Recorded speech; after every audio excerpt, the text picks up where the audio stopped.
또 이렇게 코로나 관계로 이렇게 동영상으로 얼굴을 뵙게 돼서 좀 이상하지만 그래도 대면 수업을 할 때까지 인내하시면서 우리 함께 가도록 하겠습니다. 자, 오늘은 파트 2 장애인 복지 이념과 또 장애인 복지의 정책. 그래서 이념과 복지 정책에 대해서 우리가 수업을 하려고 합니다. 이념이라고 하는 것은 어떤 철학이죠. 철학. 장애인 복지에 대한 어떤 사상 내지는 철학, 리즘이에요. 그리고 또 이 복지를 잘 하게 하려고 하면 정책을 또 잘해야 됩니다. 그래서 복지는 정책을 잘 만날 때 진짜 훌륭한 복지가 되는 거예요. 아무리 예를 들어서 내가 청소년 복지를 한다. 그럼 청소년 복지를 하는데 청소년 복지 정책이 잘 맞물려야 되는데 청소년 복지를 하려고 하는데 정책이 안 좋다. 그러면 복지가 빛날 수 없는 거예요. 그래서 복지는 정책과 잘 만날 때 아름다운 열매를 맺을 수 있는 것이다. 그래서 정책이 중요한 겁니다. 그래서 우리는 이번 시간에 3장, 4장을 우리가 공부를 하는데 시간 관계상 아마 이번 시간은 3장 장애인 복지의 이념과 패러다임의 변화 이 부분에서 마무리할 것 같습니다. 자, 장애인과 사회보장. 그래서 요 장애인과 사회보장 이것도 함께 우리가 시간이 되는 대로 살펴보도록 하겠습니다. 자, 먼저 장애인 복지의 이념과 패러다임의 변화 이거예요. 자, 키워드는 장애인 복지의 이념, 그 다음에 정상화와 사회통합, 그 다음에 장애 패러다임. 요게 이제 키워드고요. 그래서 요 장애인 복지의 이념이라고 하는 것은 철학이라고 했잖아요. 장애인 복지를 어떤 철학을 가지고 실천을 할 것인가, 또 어떤 사상을 가지고 이 장애인 복지를 실천할 것인가, 어떤 기준선, 이것을 우리가 이제 이념이다 이렇게 말할 수 있어요. 자, 그 다음에 이제 정상화라는 게 있어요. 정상화. 그래서 사람은 예를 들어서 우리가 뭐 감기가 걸렸다. 감기가 걸렸으면은 항상 우리가 감기 걸린 상태로 인생을 가지 않는다는 거예요. 그래서 몸은 빨리 바이러스와 싸워서 나를 정상으로 만드는, 정상으로 가려고 하는 이것이 있다는 거예요. 그래서 그걸 갖다가 정상화다. 그냥 이렇게 놔두면 몸은 이 항력에 의해서 항체 또 기타 등등 이 바이러스와 싸워서 내가 건강을 다시 회복하려고 하는 이런 것이 있다는 거예요. 그게 이제 우리가 정상화다. 그러니까 그냥 사람은 자꾸만 정상으로 가려고 한다는 거죠. 이것이 이제 정상화다.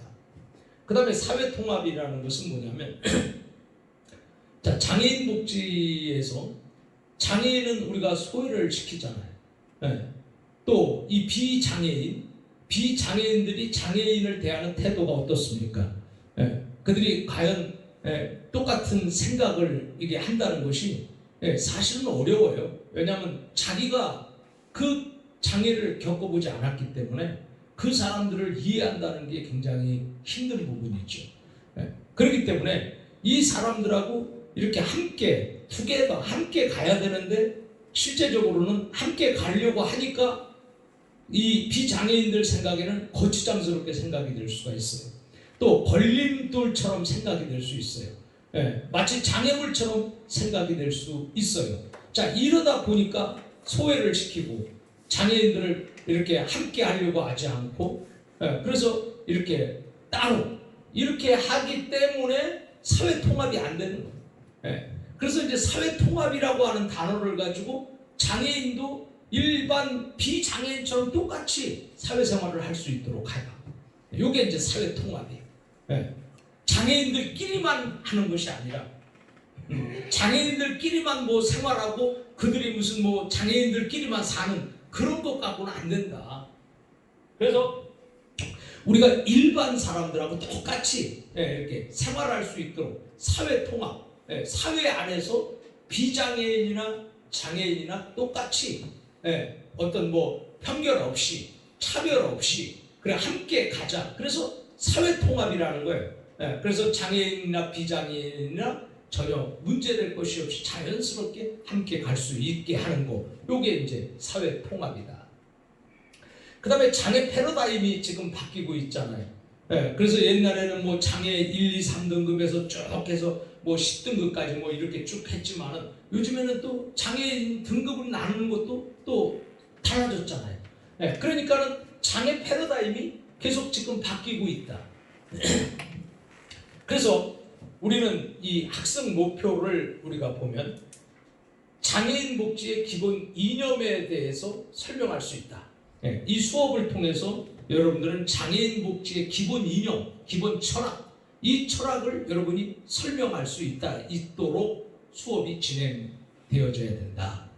그 다음에 두 번째는 장애인 복지의 패러다임과 그 변화에 대해서 이해할 수 있다. 자, 장애인 복지는 이제 여기 보니까 장애 패러다임이 바뀌었어요.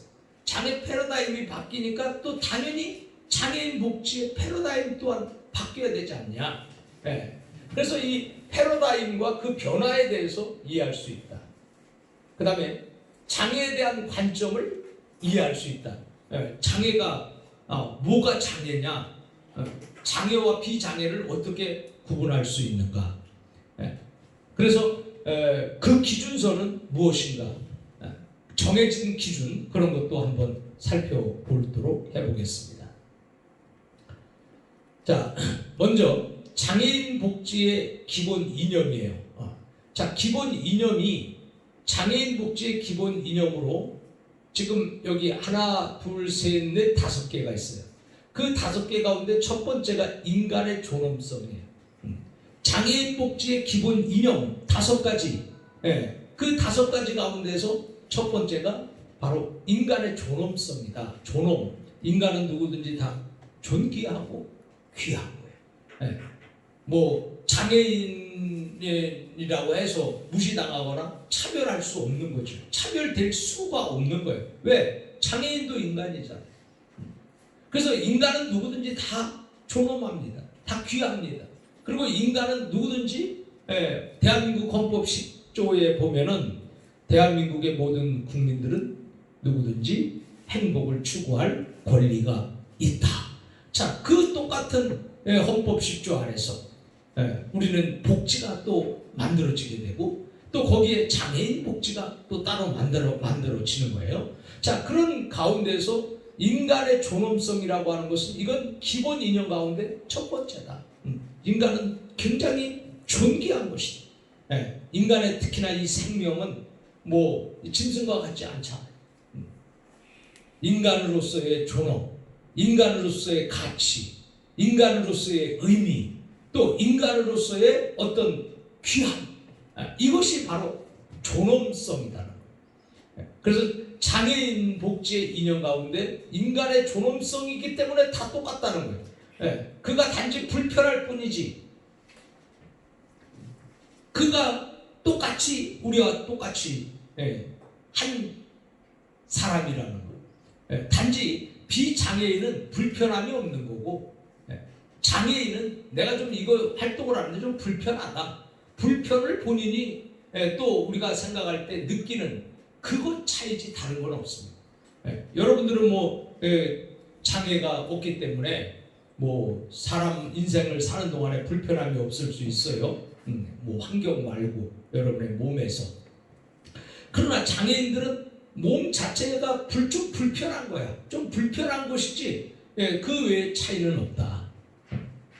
그래서 인간의 존엄성이 기본 이념 가운데 첫 번째다. 자, 그 다음에 정상화라고 하는 거 있어요. 정상화.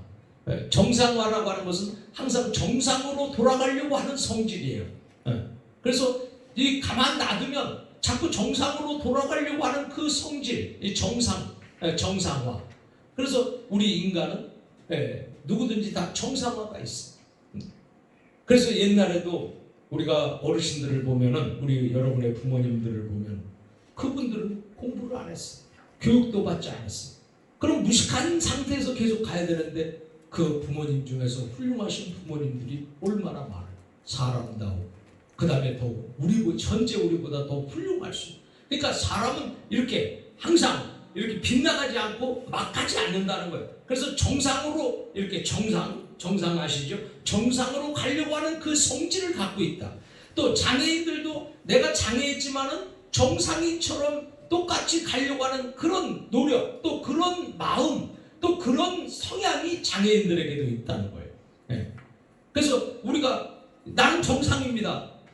그렇지만은 장애인도 내가 좀 불편할 뿐이지 나도 정상이라는 거죠. 정상. 이렇게 가려고 하는 애쓰고 노력하고 열심히 또 정상화를 쫓으려고 하는 그런 것들이 장애인의 기본 이념의 두 번째다.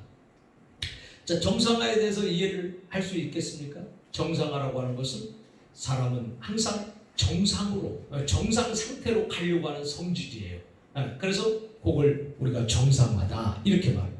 그 다음에 세 번째는 이 장애인 복지의 기본 이념에서 자기결정권입니다. 자기결정권, 혹은 자기결정. 자, 이것은 우리가 이 장애인으로서 우리가 뭐 예를 들어서 뭐 좀 그 정신이 조금 이렇게 부족하다, 아니면 지능이 좀 부족하다. 자, 이렇게 하는 사람들에게 무조건 비장애인이 자기 마음대로 막 결정을 해주고 이러면은 안 된다는 거예요. 그래서 자기결정권이 굉장히 중요시돼야 된다는 거죠. 그래서 장애인들은 자기에 대해서 결정을 할 수 있도록 사회복지사가 최대한으로 자기결정을 잘하기 위해서는 어떻게 정보가 필요하겠죠. 그래서 사회복지사는 정보 제공자가 된대요.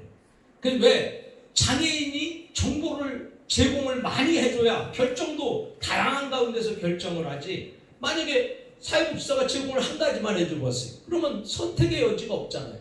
그래서 장애인들을 우리가 결정을 할 때에 많은 다양한 정보들을 제공해주고 각 장단점을 이야기해주고 이렇게 함으로써 장애인들의 그 결정할 수 있는 폭이 넓게 만들어주고, 결국은 이 장애인들의 결정도 본인에게 맡겨야 되는 거예요. 자기에게 맡겨야 되는 거예요. 만약에 사회복지사가 어떤 결정을 장애인한테 해줬을 때 만약 그 장애인이 그것이 잘못되어졌을 때는 그 책임을 누가 지겠습니까? 사회복지사가 질 수 있겠어요? 사람의 인생을 그냥 함부로 막 그냥 그렇게 막 결정하고 이게 책임지고 그럴 게 못 되잖아요. 그렇기 때문에 제일 중요한 것은 물론 사회복지사가 판단을 잘할 수도 있겠지만 그것보다 한 단계 더 앞서서 장애인도 존엄하잖아요. 그도 또 자기 나름대로의 어떤 생각이 있는 것이고 자기 나름대로의 어떤 뭐가 있단 말이에요. 그렇기 때문에 사회복지사는 장애인에게 결정권을 줄 수 있어요. 그래서 장애인이 자기 결정권을 가지고 이 세상을 결정하면서 살아갈 수 있도록 만들어줘야 돼요. 만약에 장애인이 자기 결정을 안 하고 다른 사람이 결정해 주는다고 살면은 그 인간으로서 존엄하다고 볼 수 있겠어요? 그래서 장애인들에게도 이렇게 자기가 결정할 수 있는, 선택할 수 있도록 이렇게 격려해주고 만들어주고 이렇게 해야 되는 그런 자기 결정권이 중요하다. 이게 이제 세 번째 기본 이념이에요. 그 다음에 장애인 복지에서 기본 이념은 사회 정의예요. 사회 정의. 근데 이 정의라고 하는 것은 그냥 정의가 아니라 사회 정의예요. 사회 정의. 사회에서 꼭 정의라고 말할 수 있는 그것. 그래서 장애인은 사회 정의 편에서 볼 때에 장애인은 불리함을 당하면 안 되잖아요. 정의로운 사회. 또 사회 이 정의 편에서 볼 때 똑같이 비장애인이나 장애인이나 똑같이 혜택이 가야 될 것이고, 또 비장애인이나 장애인이나 똑같은 행복을 누려야 될 것이고, 이런 의미에서 사회 정의가 중요한 거예요.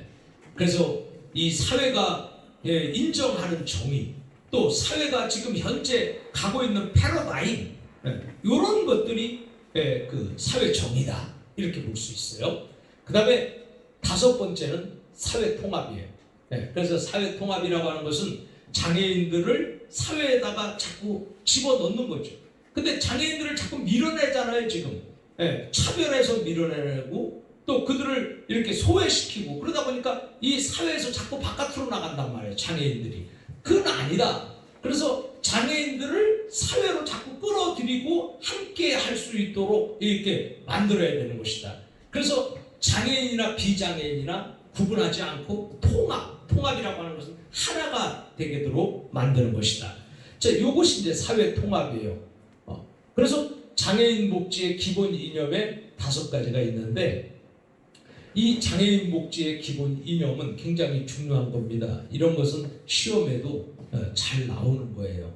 그래서 여러분들이 이 5가지를 이제 신경 써서 생각을 해보고 중요하게 체크를 해야 될 부분입니다. 그래서 인간의 존엄성, 정상화, 자기결정, 사회정의, 사회통합, 이것이 기본 이념이다. 이렇게 말할 수 있습니다. 자, 이는 장애인이 자신의 인권과 권리를 향유하는 데 필수적인 요소다. 요것이 요거 5개가 필수적인 요소라는 거예요. 자, 위 기본 이념들의 상호 연관성에 대해서 토의를 해보자. 그렇게 우리가 말을 했는데 사실은 뭐 여러분과 함께 토의할 수 있는 시간은 동영상 관계로 없겠습니다만 한번 우리가 이것들을 생각해 볼 필요는 있다. 그래서 오늘 이 장애인 복지의 기본 이념 5가지를 제가 설명을 드렸습니다. 자, 그러면 이제 우리가 이 기본 이념을 구체적으로 한번 들어가 보겠습니다. 자, 인간의 존엄성이에요. 자, 인간의 존엄성은 모든 인간에게 적용되는 거예요. 비장애인이나 장애인이나 똑같이 적용되는 겁니다. 그리고 모든 인간에 대해서 평등해야 되는 것이고, 공평해야 되는 거죠. 평등. 그리고 보편적인 존중의 이념이에요. 보편적이다. 그 말은 항상 이 사회복지의 궁극적인 목적은 보편주의자. 보편. 그 보편으로 하면 뭐 누구만 혜택 받는 게 아니에요. 보편이라고 하는 것은 예를 들어서 장애인만 혜택을 받는다. 그 보편이 아니지. 보편이면 장애인이나 비장애인이나 여러분이 이번 코로나로 인해서 만약에 뭐 정부가 뭐 여러분에게 뭐 돈을 지급을 한다.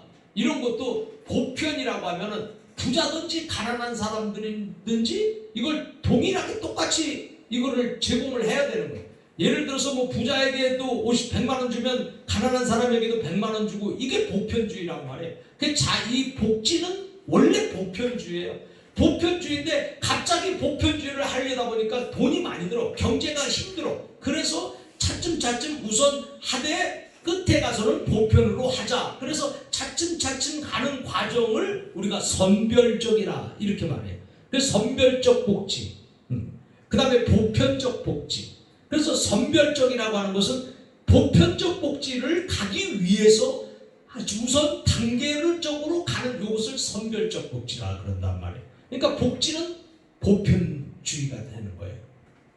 그래서 진짜 잘하는 복지는 부자와 가난한 자를 구분하지 않는 겁니다.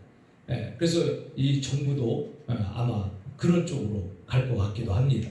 자, 이런 것을 보면서 모든 인간에 대해서 평등하고 보편적인 존중의 이념이다. 보편적인 존중. 그래서 이것은 모든 사람이 똑같이 존중을 받아야 되는 그 속에 장애인도 똑같이 존중을 받아야 된다. 이런 얘기예요.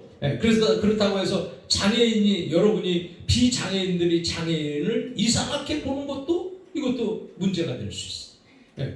또 비장애인들이 장애인에 대해서 신기하게 보고 뭐 이렇게 관심 있게 보는 거는 괜찮은데 신기하게 보는 것도 문제가 될 수 있다.